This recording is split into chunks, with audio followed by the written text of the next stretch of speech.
High বন্ধুরা, একটা ছবি দেখো। এই যে একটা লোক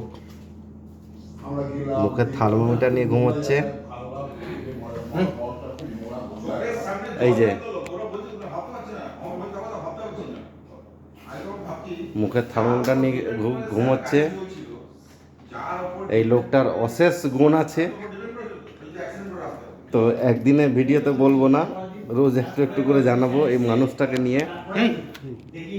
এদিকে তাকান, হ্যালো বলুন, হাই বলুন, এদিকে হাই বলুন, এই যে বলুন হাই।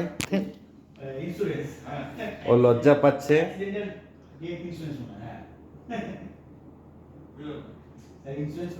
ও লাস্ট ট্রেনে বাড়ি যায় চাদর চাদর ঢাকা দিয়ে।